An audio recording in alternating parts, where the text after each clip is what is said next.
And then one of the other kids said, "Can I see it close? Can I see it close? Can I touch it?"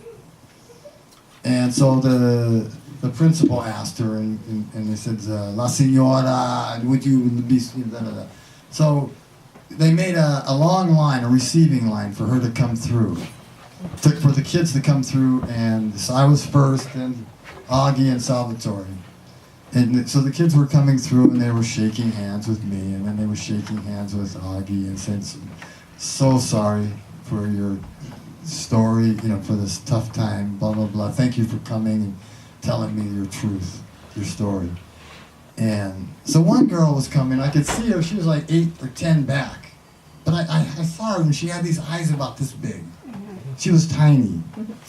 But I caught her, and I says, "Uh-oh, something's happening." I'm not here. This one, you all didn't hear it, but something was shaking in me.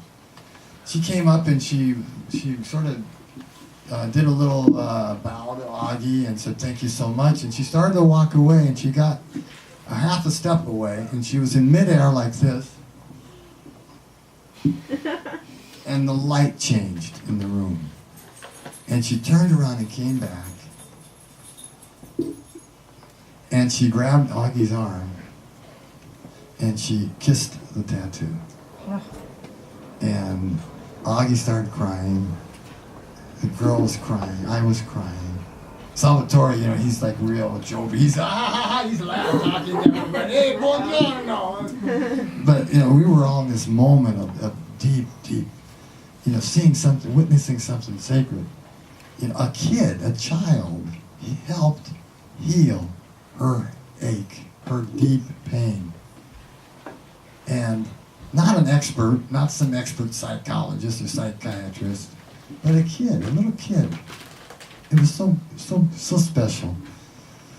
And now they use that movie, that documentary, they turned it into a documentary, and they show it every year to the kids in high school there. They've been doing it for 12 years now. Amazing. 2 years after that happened, Salvatore had just left the train station to pick me up in Rome. And he says, "You won't believe what happened. I was at the train station in Orte, and a kid comes up to me, and he says, "Are you the man who brought La Signora Agi to the school?" And he said, "Yes." And he said, he says, "When I was a kid back then, 2 years ago, I was a bully. And I was tortured kids," he said. "When I heard Agi's story, it changed my life." He said, "Now I'm going to school to be kind to people, to learn how to help people." So he was going to study social work or whatever.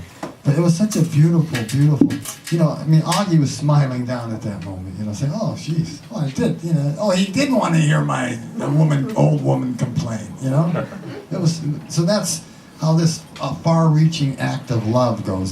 Just keeps going on and on.